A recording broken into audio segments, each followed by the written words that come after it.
Sachez une chose, comme on le dit souvent, quand vous voyez que tout se passe bien dans une structure, dans une famille ou autre, c'est qu'il y a une personne ou un groupe de personnes qui supportent toute la charge difficile. Ça ne se passe pas comme ça en claquant des doigts. Et des gens, ils attendent la dernière fraction de seconde, ils viennent à la mosquée, ils rentrent dans les ablutions, dans la salle d'ablution, et imaginez-vous, des dizaines, quelquefois des centaines de personnes qui font les ablutions au même moment dans des petites salles d'ablution.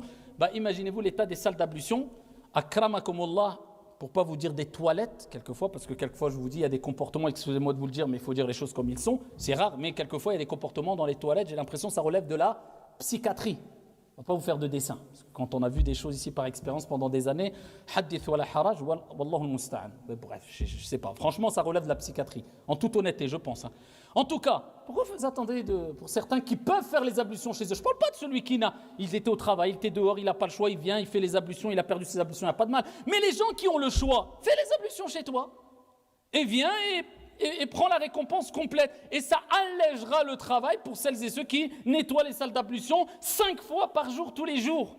C'est pas facile, c'est des lieux qui reçoivent du public. Donc pensez à ça.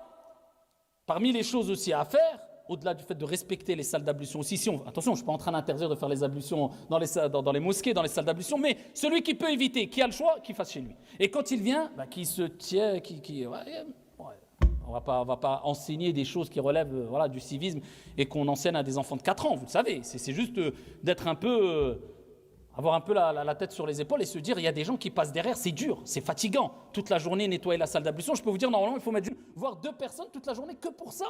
Des gens disent, c'est rien. Bismillah, viens, vas-y, occupe-toi de la salle d'ablution juste une semaine. Mais que de la salle d'ablution. Les toilettes aussi, akramakallah, et les salles d'ablution, et 5 fois par jour. C'est presque du travail à plein temps.